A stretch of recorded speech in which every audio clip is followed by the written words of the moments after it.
Hi, and welcome to Fractionally Speaking. I'm Mike Dixon. With me is Sasha. Say hello, Sasha. Hello. And today we're going to be talking about the role of a CTO and what the commonalities are between different types of organizations. So we're going to be putting the case forward that it doesn't matter if you're the CTO of a startup, if you're the CTO of a scale up or an enterprise, or if you're a CTO in the public sector. Doesn't matter which organization you're in, there are certain things that CTOs should be focused on and should be trying to do. And also as well, I think even if you're fractional as well, if you're part-time across any of these organizations too, there's certain core things that you should be doing regardless of the size scale of the organization. And then we're also going to follow up sessions. We're actually going to dive deep on the specifics of startups, scale-ups, enterprises, and public sector. But today we're going to be mainly focusing on just the role of CTO and the commonalities across all of them. If you're a CTO, what's one of the first things you think they should be doing? I think it's championing technology to grow the business. I think that's very much the core role of a chief technology officer who sits on the board. And there are lots of people who have very senior jobs who don't necessarily do that. And they're very involved in making sure technology works, that it is providing the business with what it needs.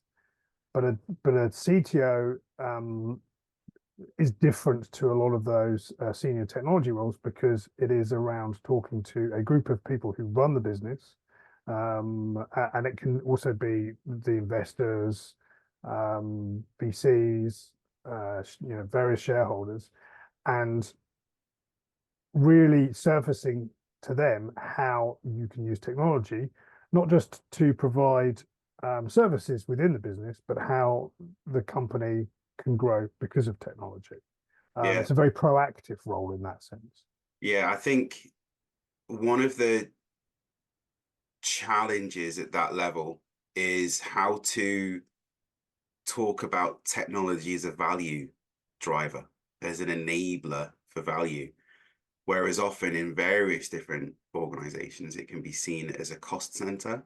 How have how did you make that switch from, when you were kind of coming through the ranks and you were that senior technologist who was, championing the the implementation of technology to then having to take that step over towards being the CTO who is trying to talk about technology as a value driver?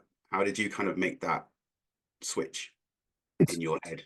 Yeah, and it's hard. I think we talked about offline. We talked about this, but there are two big moments, which is going from being an individual contributor to being a leader, and then it's just as much of a change going from being a delivery leadership people technology leader to being a CTO, because the people that you're talking to are so different quite often.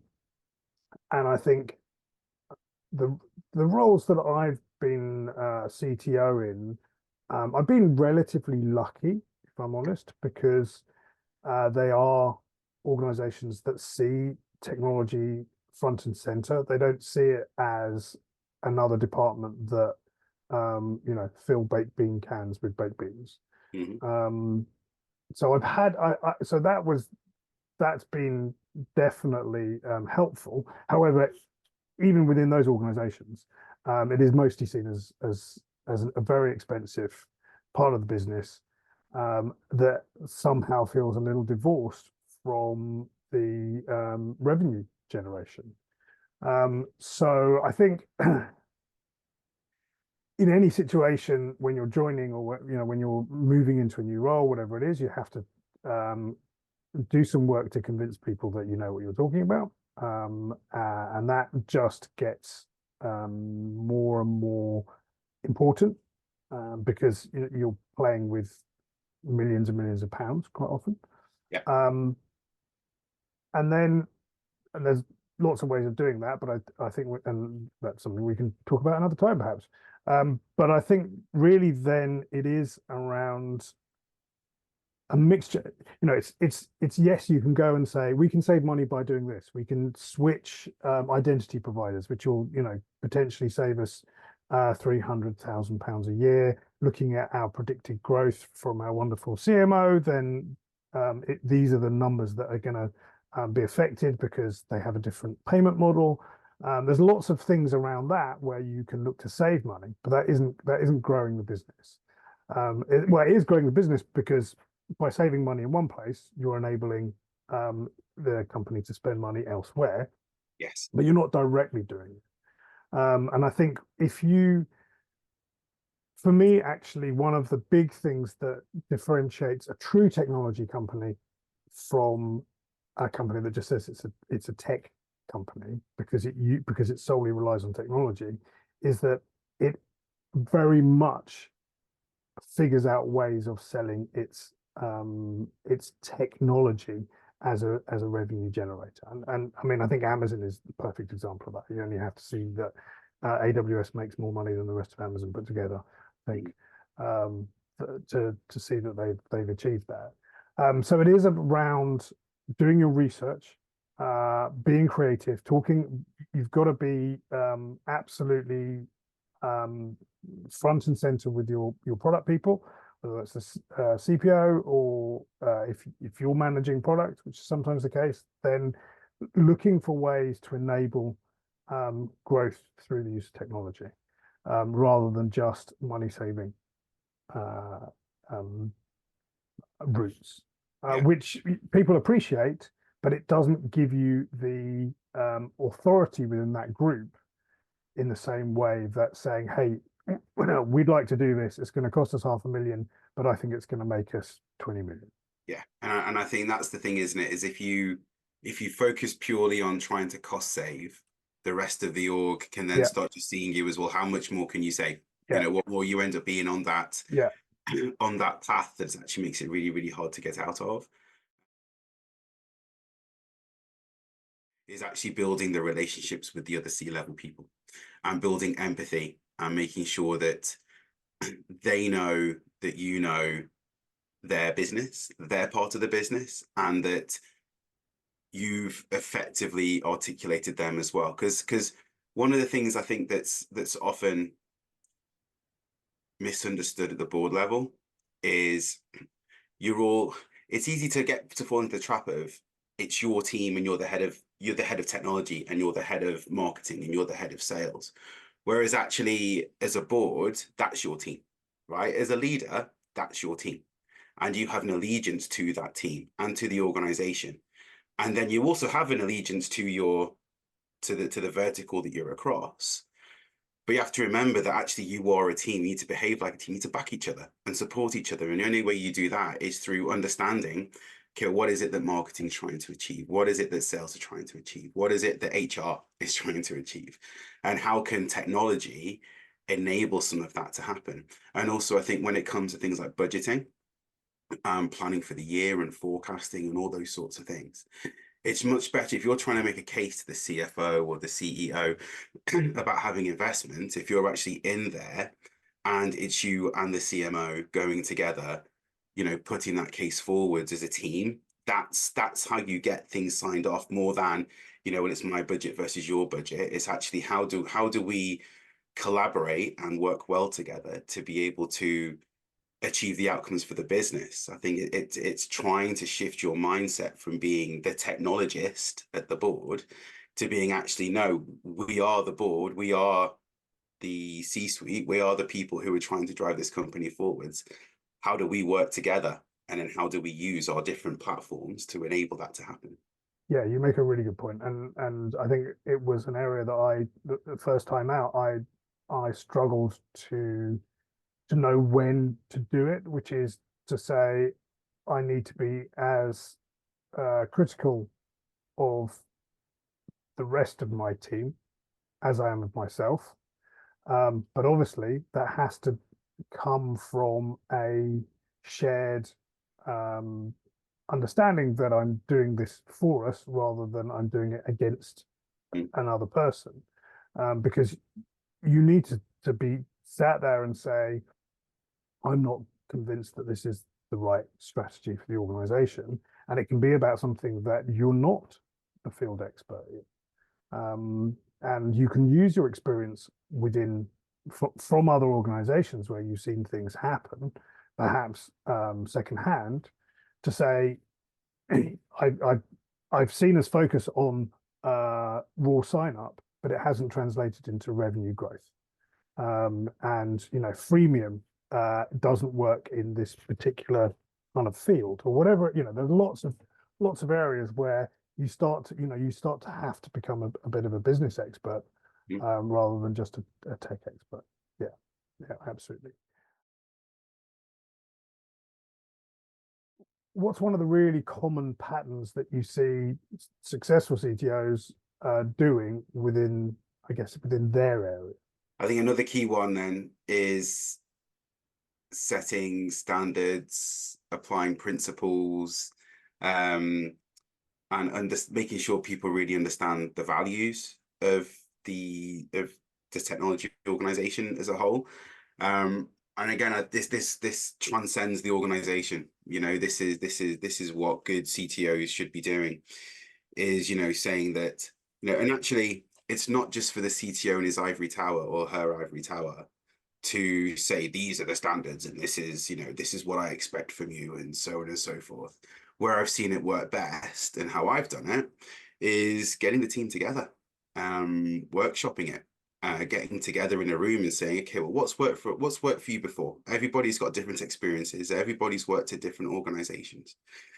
So actually what's worked, what hasn't worked. And I'm not talking about just purely like absolving yourself of responsibility or accountability as a CTO, but you need to take people on that journey and you need people to really understand this is why these things are important. And actually by creating, it's going to sound a little bit rubbish, but by creating like a team manifesto or a company manifesto when it comes to standards, quality, the team values, those sorts of things, it starts to become a living and breathing document that everybody holds themselves accountable for. And then when you're onboarding new people into the team, it's like, hey, if you want to know about the company, read this document, talk to these people, because actually this is what you read here is exactly what it's like in real life.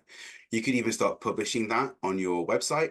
You could start talking about it on LinkedIn. Your teams could start talking about it too. And then actually you're starting to create a bit of a buzz around the organization you're putting together, the organization that you're leading. And, people will want to work there as a result. Obviously, as long as they're good values and they're good standards that you're setting. And then the other thing that I've done as well over the years is actually done retrospectives on it. So doesn't have to, not every 2 weeks, not every release cycle, not every, depending upon if you're doing or if you're doing CI/CD, but every quarter, get everybody together. And it doesn't just have to be the technology team. I think the other nice thing you could be doing is bringing in people from other parts of the business so that they actually have input into it too, that they understand more about the culture of the technology team and what it is we're trying to achieve and why we're trying to do it. Any thoughts there, Sasha? Yeah, absolutely. I mean, kind of jokingly, obviously, the only thing you shouldn't ever do is print it up onto posters and put them around your office, because as we know, when you see those posters, those are the things that we're not doing, right? They're like that's the anti-pattern, right? Which is, we live, laugh, love is because we're miserable. Yeah. So another question I have, which is, okay, so how do we do this? And how do we do this if we're fractional, if we're doing it 2 days a week? Because you can't, it's harder to live and show, because often obviously one of the strongest ways of cementing values is by living those values. And I think that we will both agree that the first thing you should never do is set in place some values that you aren't living up to. Well, but yeah, I think just one other thing before I get onto that, actually, yeah, that you triggered in my mind is I've always liked things to be measurable, and I've always liked to know that, well, how do we hold ourselves accountable, but also how do we know we're still on that right track? yeah, So whatever the values or the standards or whatever it else is, like any, if you think about things like OKRs or organizational strategies and objectives and whatever else, they should all be measurable. yeah. And I feel the same about this as well. Just to throw that out there. In terms of your question around how do you do this as a fractional, I think you do it in the same way you would do it if you weren't, which is that it's the team that owns it. It's the team that you have to. So I would see myself, regardless if I was permanent or if I was fractional, I'll facilitate it, right? I know what good looks like. I've been there, done it. At least in my experience, I know what good looks like. I would be there to help guide and shape it and challenge. But then once we've agreed on what those standards and what those values are, it would be down to the team to be, I'd still be accountable for it, but they'd be responsible for it. And I think they would need to be, living and breathing it themselves, while, as the fractional CTO, I would be, every time I come in, those retrospectives, do you know what I mean? That's how you track the progress. That's how you see how things are going. I Would you do think them checking more in. often? Sorry. Sorry. Would you do them more often? Because I if you're think at the not, beginning, yes. yeah, At the okay, beginning. So I think you would move to quarterly once they're established. And then I think you'd probably do them every couple of weeks initially, just to kind of see how things are going. But then also, you would be looking at, if they are measurable, you would be looking at the data as well. And I think you'd be making that visible, and you'd be going, you'd be celebrating positive change and positive impact. And then when you'd be celebrating that as a team. And I think that again creates that positive momentum of that positive change. yeah, I don't know. Are you agreeing, or are I you? am agreeing. I'm agreeing. I think one of the things we should cover in a separate episode, actually, because I was just about to say we should cover, but I think we should cover in a separate episode, is getting off the fence and saying what our values are and what our standards are. Yeah, I've kind Because of deliberately not gone into yeah, that, and yeah, that would go yeah, into a rabbit yeah, hole. because I think because living the standards of values is that kind of inspirational leadership where you are very much a servant in the servant leadership style, but you start with showing what you consider good to look like, which you have Yes, talked about. yes, And I think that there is absolutely nothing wrong with putting. I want to learn. Doing this, the fractional speaking, I want to learn from other people. So I want to say what my standards and values and top level processes are, and have people challenge them and say I don't agree with you. yeah. And they can't do that unless they know what they are. But I think that is a whole episode in itself, I suspect. The good leaders out there know when to mix it up and know when to go from being servant leader to being the front, leading and driving something forwards. And I think as a CTO, you need to be, well, any CTO, CFO, CMO, whatever, you do need to sometimes it is about encouraging and supporting and enabling and, allowing teams to do things and evolve and shape things how it needs to go. But there are other times when actually you just need to make a decision and you need to go, no, this is what we're doing. This is why. Hope you understand. And I'll hold my hands up if I get it wrong, but sometimes you do have to make those sorts of decisions as well. I absolutely agree. And I think that there's a funnel right down to the very actually, you know what? I mean, I've joked about this before, but I feel that org charts are the wrong way around, because the most important people within an organization are the people you have most of. So therefore, in our case, engineers should be at the top of that. Yeah. So that means that the thing about servant leadership is that you end up in a position where the engineers should be making most of the decisions most of the time, and I absolutely think that is the ideal. Yeah. I think that you have to do a lot of work to provide them with an environment physically so that CI/CD works, that the right tech stack, all of those things, but emotionally, intellectually, there is safety to make those decisions, and that requires, in most organizations, that requires a lot of transformation. So you have that transformational leadership, and that requires standing up and saying, this is how we're going to do stuff, explaining why without fail, religiously, always explain why, and always garner feedback and listen to it. And I think, and this kind of comes up because I was thinking about this the other day, because there's an Amazon principle, which is, let me see if I can get it right. It's been a while since I was there. That you hold strong opinions loosely. Mhm. So you really know your stuff, but you're prepared to move on if the decision moves away from you. And I think actually in smaller organizations, senior leaders, CTOs, they actually have to hold on to their opinions a little more toughly, because the breadth of the people who are, there aren't that many people around. So it's not like you're getting 50 people telling you you're wrong.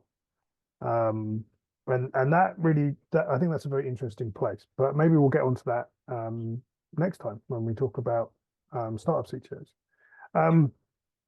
Yeah, so setting standards, values, living those standards and values. Do you think that there's a period where you're joining an organization as a fractional?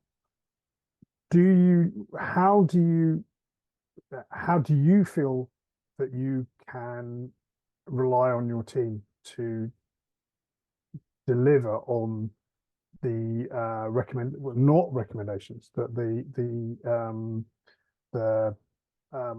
things that you're saying you want to achieve? How do you get to a place where you know that they're going to be working on it? And is that through the measuring? Does that provide that? I always think there should be a level of kind of benchmarking, I suppose. So Yeah. as when you first join somewhere, Yeah. you one of the things that I always do first is try to observe, build relationships first, don't come in and change things first. There's three pieces of advice when I in my last job, three pieces of advice I always used to give the consultants was build relationships first, understand the context, and then start delivering stuff. You can start delivering change and improvements once you've understood what's gone before and you've built strong relationships. Now, how do you know what to change first? It might be easy to look at it and go, well, let's just wholesale change. It all needs to change. If you change everything all at once, you don't know what's working. Yeah. So, and also, even if you make them measurable, if you don't know what they're at, what level it is now, or you don't know if it's got better or worse. So yeah, from my perspective, the first things I do when I go into an organization is understand the people, understand the culture, understand what they're doing, how it's working, what's not working. Because again, often teams know what's working, what's not working. You've just got to ask. And I think, providing that platform where, there is that psychological safety and where there is that trust and honesty, trying to do that quickly and establish that quickly will then enable you to be able to make those changes in the future. So yeah, I think benchmarking as much as you can to start off with, and then making small changes quickly, but being able to prove it. And I think the other thing I would just say that has worked for me before, I've not had the opportunity to do as much as I'd like to, but one of the things I've seen work and has worked for me is using a little bit of product thinking in terms of making these changes. So by that, I mean hypotheses, right? So, if we change this, sorry, we believe that this is happening. And if we change this, we will see this result. And by having that hypothesis, it means it's something that the team can buy into. They can understand why why we're making those changes, but also knowing what success looks like. So if we do make that change, then we look into to move this needle or this benchmark or whatever it is we want to call it. And then once we've achieved that, we know that we've done it. So there's a clear path there of change and a clear path there of improvement. So that's just something I've seen work before. How about you, Sasha? What about you? Absolutely. And I think it's always worth playing back your initial benchmark. Yes. I Oh yeah, you haven't, shouldn't be secretive. no, but I think perhaps I've not been as formal. And based on this conversation, I would want to be more formal actually around the benchmarking and just play it back and say, my observation is that 3 out of 4 releases have an issue, Yeah. for example. Um, is that the case? Is that true? And what I think you tend to find is people talk about feelings and they will say, "Oh, I don't think it's that bad." Yeah. And then at that point, you can have a conversation and say, "Well, I looked at the last, I looked in our records, Jira, or whatever it is, and from what I can see, that's what's happened. Why does it not feel that bad?" And they might say, "Well, that's because, if I'm honest, those issues have been such minor issues that I don't think that they're revenue affecting. They don't uh, particularly negatively affect the user." Okay, great. But they might say, "I don't think it's that bad," and then you search them and they're like, "Oh, I hadn't realized." And that can be a powerful tool in itself because, as we know, people it's almost a form of self-discovery. And self-discovery is a very, very powerful learning tool. When you self-discover, you take things in a lot more effectively than when you're told them. So I think that replay thing is really good. I think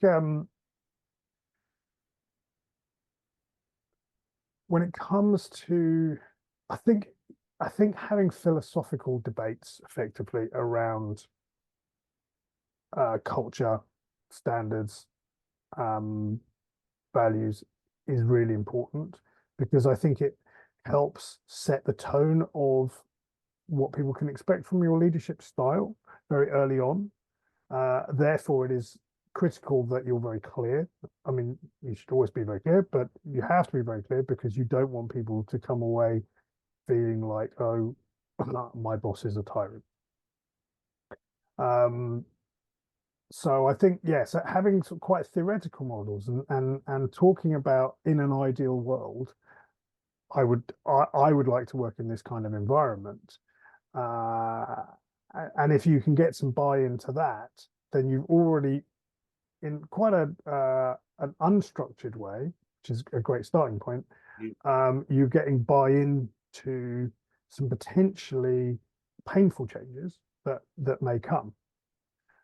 People tend to very much agree with transformational change as long as it doesn't affect them. And I think probably you and I have both been in a number of organizations where we've been asked to come in and affect change by someone or by a group. And 2 weeks later, you say, okay, so the first change we need to make is with you. And they're like, but I didn't think this would. I just wanted to transform that bit there. I didn't think it would affect me. I mean, don't transform all this, just this thing. Yeah. It's Adrian Bott's leopard face-eating leopard party syndrome. So yeah, I think talking about the philosophy behind the kind of cultural changes that you want to make is important. I think, sorry, Sasha, just leading on from that, I think teams often get stuck in delivery cycles and get that delivery mentality of, you know, we're always being asked to deliver, which then means that there might be that might be a reason why they're maybe not seeing the opportunities to change, is because they're so stuck in delivery mode that some of those changes might not happen, or that they start discounting solutions because it might take too long, or you know, any other reasons that you know, they might actually start discounting really credible, strong, good reasons because they've been living in that culture of delivery for so long. And I think either it can work regardless. One of the things I like about being fractional and being able to do this on a part-time basis is that you go away and you come back and you are maybe a bit more impartial than if you are perm.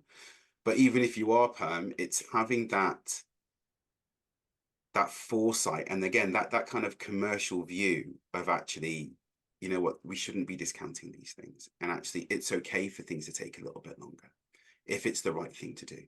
But then I think the other thing, and something that I wanted to bring up as part of the quality and standards, is also just reminding people that actually technical debt and paying some of that stuff back is also really important too, as part of the standards and the values of the team. Again, teams might have just been told, you know, no. The amount of organizations I've gone into, either as a consultant or a leader, and seen, you know, deliver at the expense of paying anything back, which then comes back to bite them later, is ridiculous. And I think there's something there as well, I think, around setting the standards and the values of the team to know that it's okay to pay some of this back, and we have to start paying some of this back. But then also it's your role as CTO at the board level to make that transparent to the rest of the organization too, which again is why I think it's important when you are having these sessions and you are setting these standards and these values, that it's not just technology that's in there. It's also the other parts of the business are in there too, who are actually inputting into it, because you want the whole organization to be collaborative. You want the whole organization to understand how each other works. So that's just something else I just thought was worth just pulling on for a second. Agreed. And it reminds me that one of the challenges that I often see is that the teams have very little visibility onto the effectiveness of the work that they've done. Yes. You know, we talk about this. We talk about the kind of delivery cycle. Where is it that the developers are being told the work that we did over the last 2 weeks ago has increased sign up by 20%, has reduced the drop, people cancelling their subscriptions by 17%, because otherwise they will sit there saying, well, I'm doing all this work and I'm creating all this technical debt, and why? I mean, it seems nuts. Everything is slowing down, and actually, unfortunately, I think it's also quite a useful exercise, because if you can't do that, then perhaps you aren't generating any value. And I think that, unfortunately, certainly in my experience, there's a lot of organizations that are not, they're making very unsafe bets all the time in the hope that something will something wonderful will happen without really understanding their numbers. That's that's more of a product area. But again, if your product and your tech are joined at the hip, then well, it and doesn't it's matter. just, if you think about the software delivery lifecycle, do you know what I mean? Like it's the analysis through to implementation and maintenance. It's not, where's that feedback loop back? That's the bit that's always been missing. And I think one of the things that I was asked, I was asked today about, not today, yesterday. I was asked yesterday about, the teams I've managed, how have I made them, how have I helped them to be high performing? How have I helped them to have a great culture? And my answer to that question is always because they understand the value that they're bringing.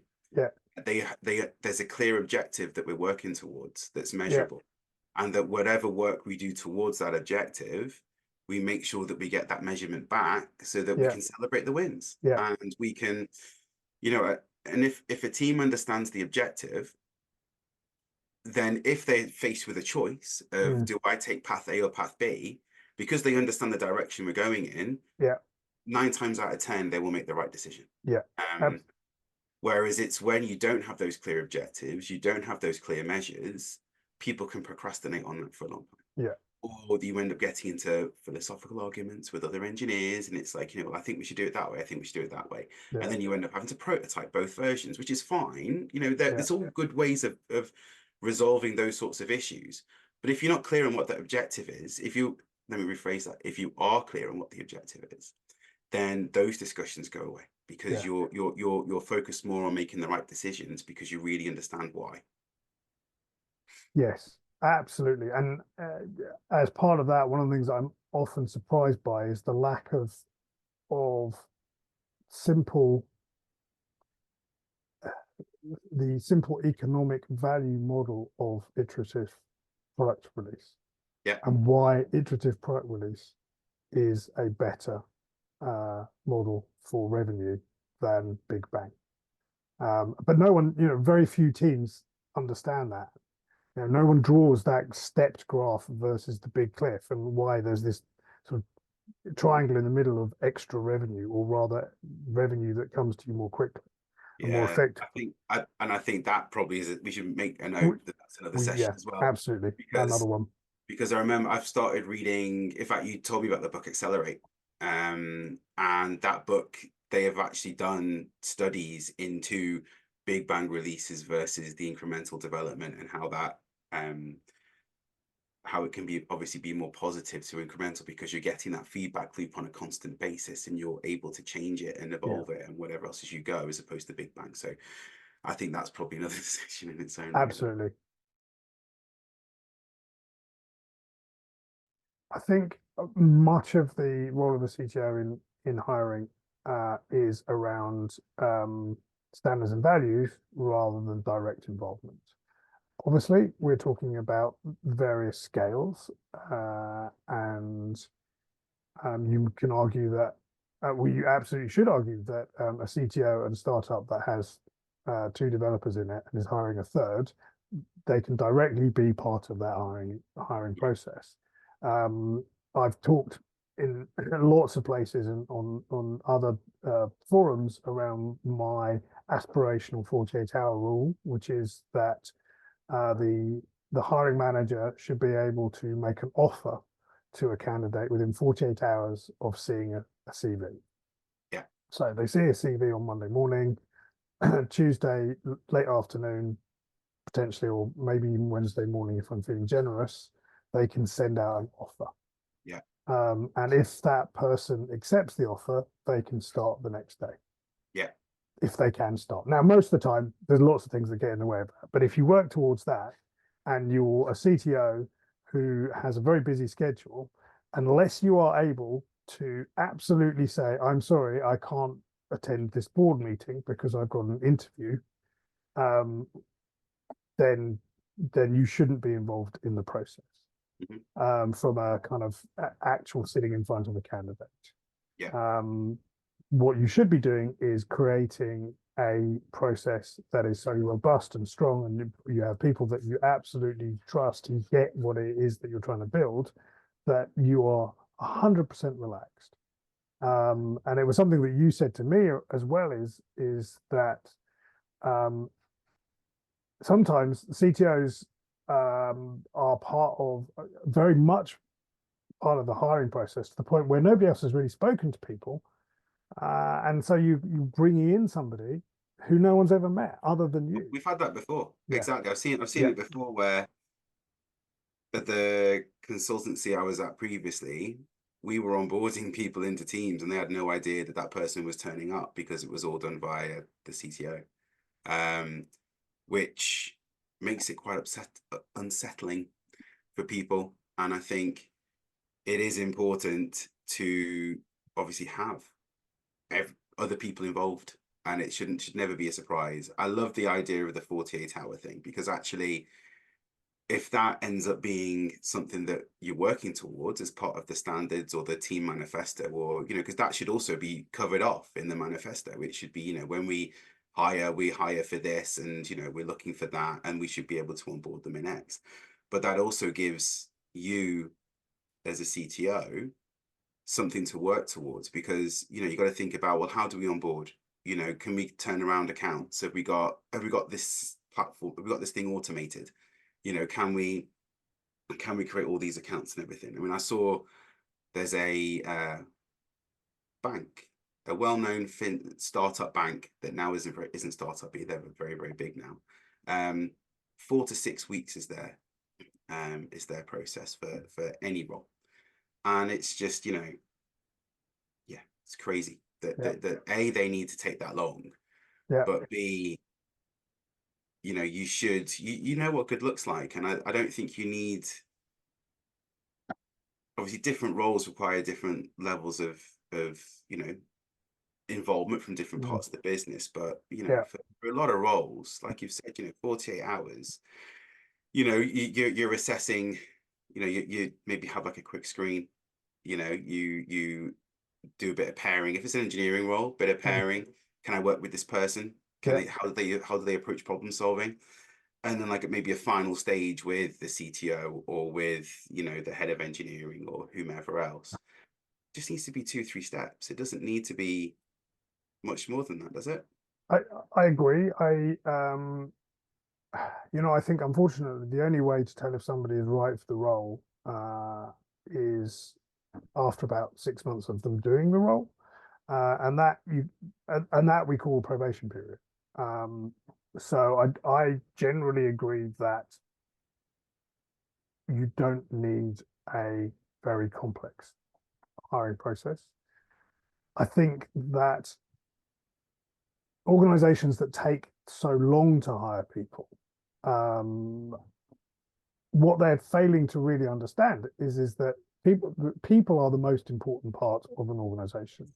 One of the things that Amazon do, for example, is I had a 7-hour interview with 7 different people, each one lasting an hour, and it was very intense, but it meant that it was done.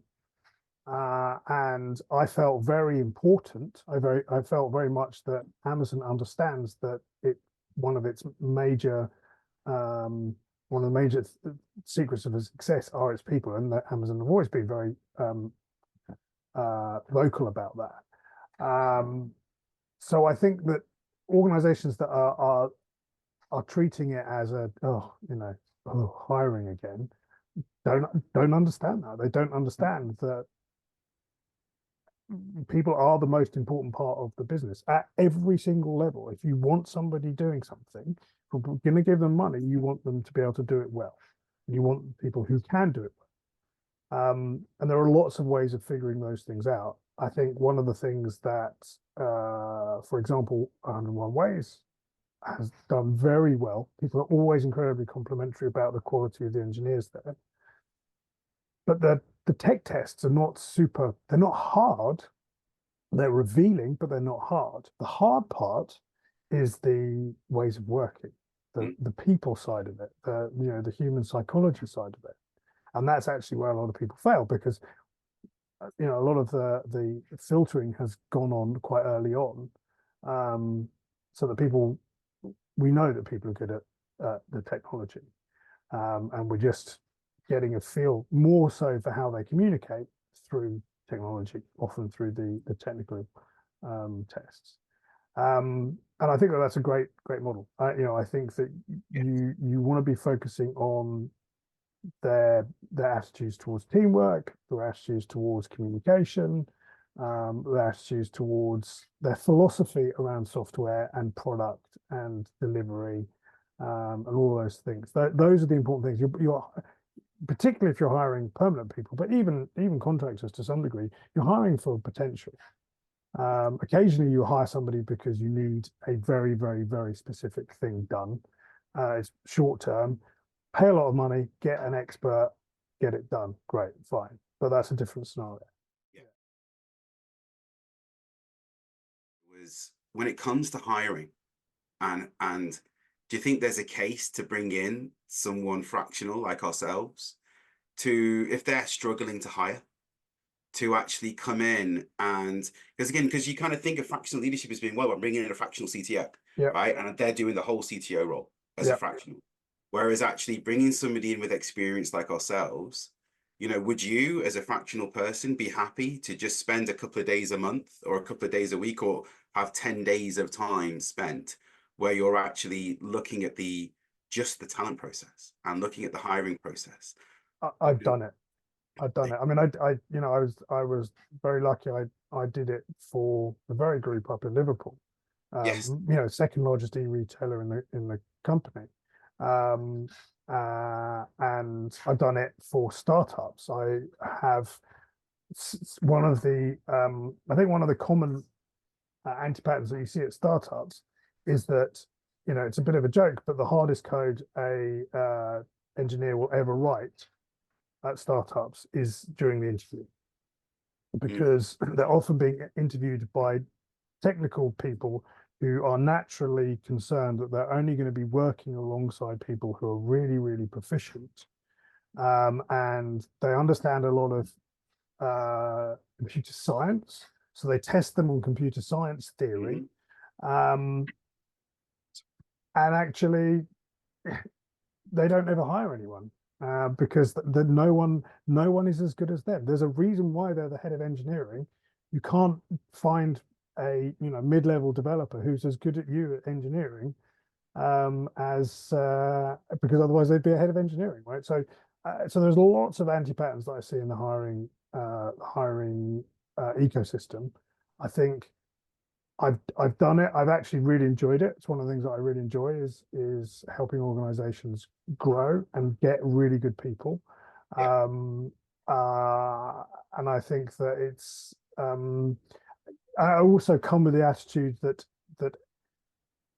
everything is a skill. So if I'm rejecting somebody during an interview process, I will sometimes reach out to them and say, look, one of the reasons why you didn't get the job is because of this. It might be a communication style, it might be a human factor, but I will say, as a human being, you can learn to do this. Like you learn how to write in Rust. You can learn how to communicate effectively with non-technical colleagues. Mm-hmm. Just a skill. So you get to you're almost sort of, there's a nice little bit of coaching that sometimes goes on. So that's very much a side effect and a benefit. But it also means that you're spotting people who aren't quite right for that organization. And you get into the process of getting an organization to think about what's important to them. Yeah. And you have to listen, because that company might not have my values and standards. And there's no point in me hiring people who share those values and standards with me if they aren't the ones that the company has. Yeah, and I think you also need to think about the complexity of the platform and how it has been written. Because again, the example you gave earlier on about the head of engineering giving very strong computer science based tests, when actually, the code base is something that the founder did 10 years ago in their bedroom. And actually, yes, we need, the aim of the head of engineering might be to move away from that and move to something different. But, the needs now are different to the needs in the future. And actually, can that person help now to then help move you towards that next level? So, Absolutely. Yeah, absolutely. So I think that it's a great example of a very specific area that fractional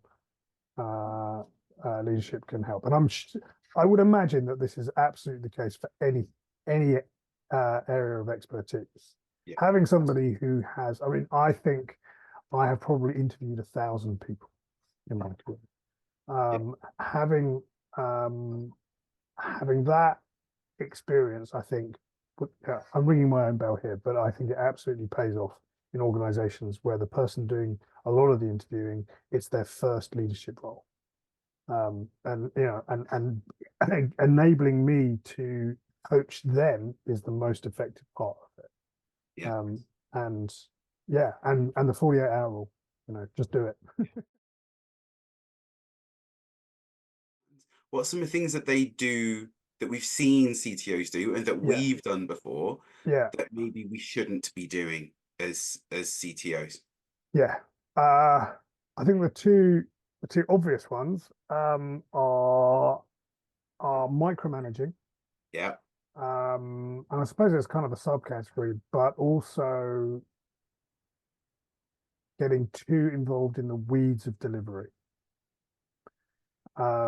which is a little bit of micromanaging. But I think broadly, micromanaging is that sense that it's only going to work. Things are only going to be successful if I take over, if I do the thing. And that's a red. I mean, that's a red flag on fire. Because what that means is you're not working strategically to create a team of people who are capable. yeah, Of course, you'll argue, well, it needs to be done now, so I need to do it now. But that is what you're doing is you're robbing yourself of the time to grow your people and sit there and explain how that person should do it. yeah. I mean, it gets to the point where you can sit next to somebody and say, almost in a pair programming sort of style, okay, you drive, I'll navigate on this as a collaborative measure. But just by saying I'm going to do it, it's an absolute disaster because you're not going to be there next time. You're going to have some competing thing going on. You're going to be the only person who knows how that process or system or whatever it is built works. People are not growing around you. You're not creating trust. People are watching you from the outside saying, Sasha's, he's writing code. Clearly, he doesn't trust his team to do it. Why has he hired them then? So maybe he's not very good, right? So you're actually creating an environment where you appear to be, by thinking that it makes you look more effective, you're actually creating an environment where people are saying, we can't trust him as a leader. Yeah, he's a great individual Well, contributor, then but we also can't we trust him can't as a trust the leader. team. Yeah, Also, we can't trust the team can't as trust well. the team. Yeah, And I think, we're not all perfect people. We're not all, we are all human. We make mistakes and whatever else. So we have to make judgment calls at the right time. And sometimes, I could understand why you would jump in, especially if like something's on fire and you have to just, you know what the problem is and you know what the solution is. But the thing is if you are going to jump into that fire, jump into that league and try to save it yourself, use it as a learning experience so that you don't have to do it again. And be conscious that you're doing it. I think it's when you're doing it unconsciously because you have, again, as a person throughout my whole career, I've always just wanted to get stuff done, find the solution, act quickly, jump in with both feet and get this thing resolved, grab the bull by the horns, all those different metaphors. But, at the same time, I'm conscious that I do that sometimes. And conscious that if I do it, then I need to be able to do it in a way that I'm taking the team with me and that I then don't have to do it again. And then, then there will always be another thing. But you have to make that conscious. It's doing it unconsciously is the problem. I think doing it consciously and ensuring that you're not going to do it again, that's the good thing. I think when you're unconsciously doing it and you have a bias forward, it's getting your hands dirty all the time. I agree. I think it's a massive thing that CTO should not be doing. We need to be saying that this feels like it's out of control. Yeah. And I need to step back and look at the whole picture and understand why it feels like it's out of control, rather than just effectively enabling that it's out of control. If all I'm doing is stamping on some weeds while the rest of the and let's use the this is fine analogy, right? So if I pour my coffee out onto the table, but the rest of the room is on fire, then actually I'm not doing anything. It's not effective at all. And as a leader, your effectiveness, and we talk about this a lot, is as a multiplier, right? So you are multiplying all of those around you rather than as an additional high value contributor. And that's much more effective. So that for me is, I always try and sort of go, wait, I want to step in. I'm feeling anxious. I can see myself. I'm leaning forward and I want to kind of get in and do it myself. And that means that I'm feeling out of control. I need to therefore actually step back and go, why am I not feeling in control? And how do I feel calmer about that? And control is not about being in control, but that it is under control, that people have it. So you can have what to an outsider might look like a very chaotic working kind of environment, but actually it's under control. And we're discovering all the time, that product thinking thing is going on all the time. It might look like, wow, they just seem to be changing their minds all the time. It's like, yeah, but if you're doing that through data-driven expertise, then it's under control.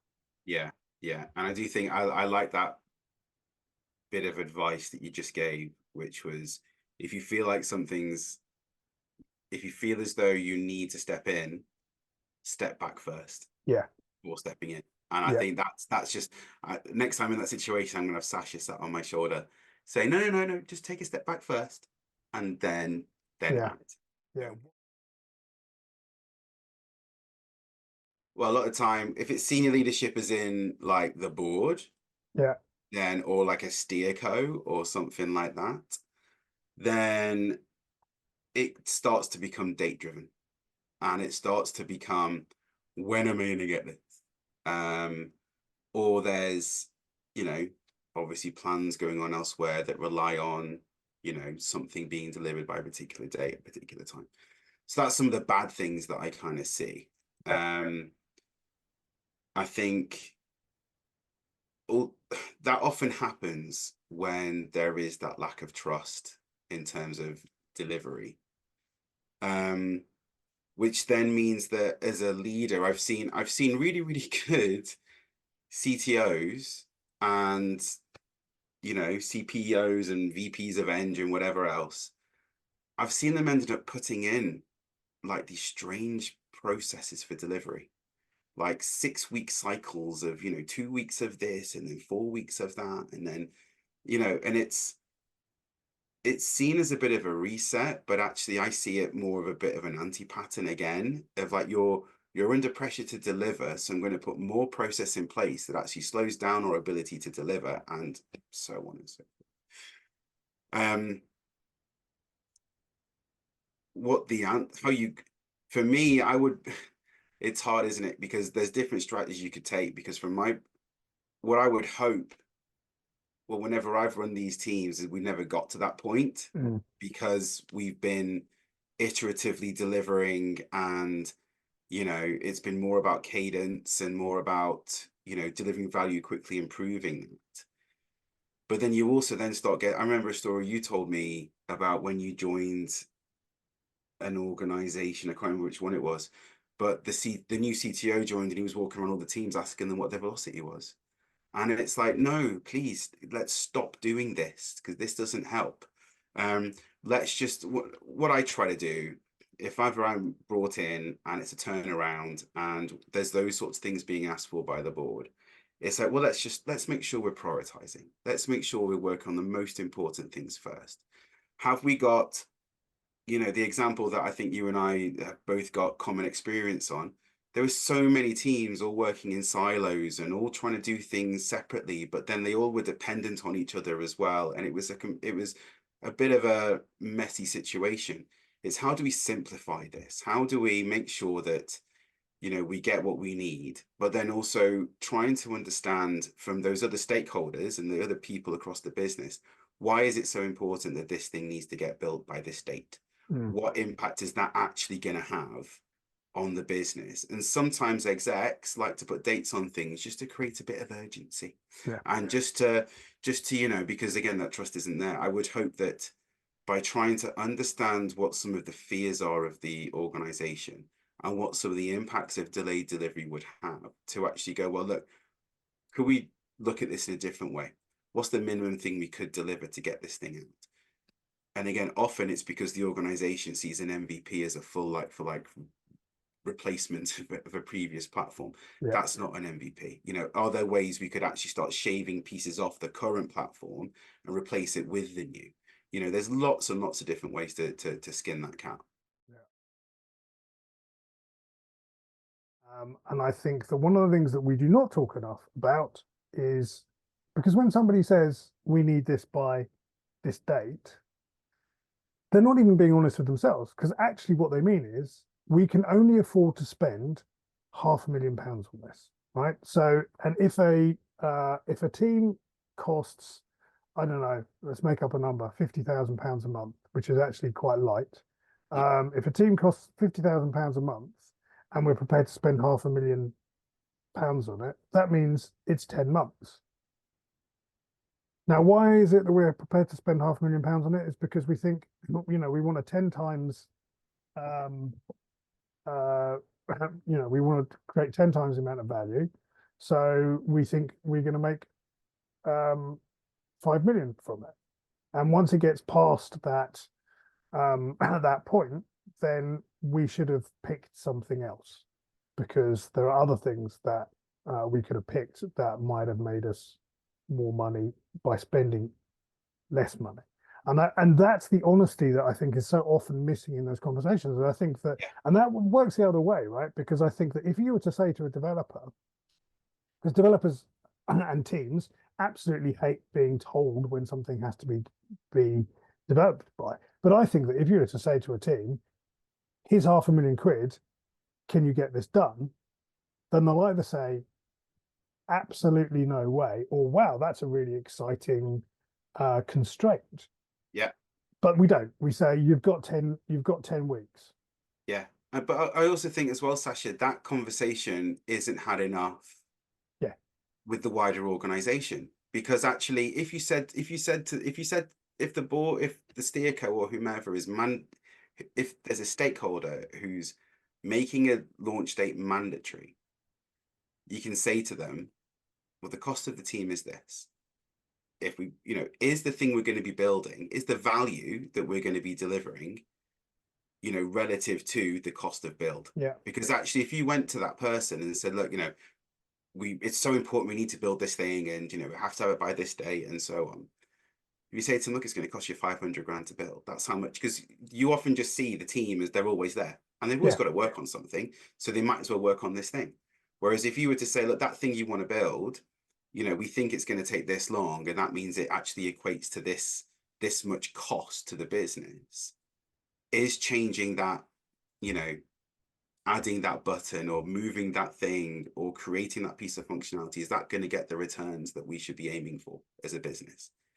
And I think those high level conversations are conversations that the CTO should be having, and they're probably not. And I think it's even worse for product managers, right? Because they're being told you need to make decisions on what we work on, but they don't know how much the team costs. They don't know what the expectations are. They're literally be saying, It's stuck in the we want middle. you, we want you to build a bridge, but we're not going to tell you the width of the canyon, the height of the water, the raw materials. We're doing everyone a disservice. And I actually, one of the things I often think about is why, and I think that's a whole nother interesting area around transparency. Companies talk about transparency, but it's an area that so many organizations are afraid of. What we've tried to cover here is the common things that CTOs should be doing across any organization. So hopefully, if there are kind of first-time CTOs watching this or aspiring first-time CTOs, this goes some way to at least showcasing these are the types of things that will be expected of you. And yeah, just it's a tough job, and there's a lot of moving parts to it, but there's a lot of successful people out there who do it well. And I think it's just trying to work out what's your take, how do you do it, and what's your what's your way of being a CTO? What about yourself? Absolutely. I think one of the good things about being a CTO right now, and this is probably relatively UK centric, but I'm sure is true elsewhere, is you've got some great organizations who are there to help. You've got CTO Craft, for example, who will, there's some fantastic voices, so much experience in those sorts of places. I think one of the things that I'm struck by having this conversation from a fractional point of view is, as you say, it's vast. There is so much. So then the question becomes, well, how can a fractional CTO encompass any of that? And the answer is that, of course, they can't. But they can be laser focused, because it's overwhelming. A CTO role can be quite overwhelming. There are so many things. You have to be very disciplined. And somebody working on an area fractionally, for example, hiring, will be laser focused on that. And so I think that it's a very valuable area to consider. So when you're thinking about bringing in a fractional CTO, my advice is think about the areas that I can identify need the most work, but also, and it doesn't have to be the one that you're hiring, go and find a fractional CTO and talk to them, because there will be things that if you don't have a CTO, then you won't necessarily know the areas that they can help out with. And you want to get some advice on that. So, go and find someone else to talk to these things about. And it could be a full-time CTO who will say, this is an area that is particularly frustrating. Getting some help on it would be awesome for your organization. People watching, listening have found this useful. We're going to be speaking with some CTOs over the next few weeks, so stay tuned for that. And any feedback, please add them in comments or the feedback sections of whatever podcasting platform you're watching us on, and keep a lookout for future episodes. Thank you very much. Thank you. Cheers. Bye.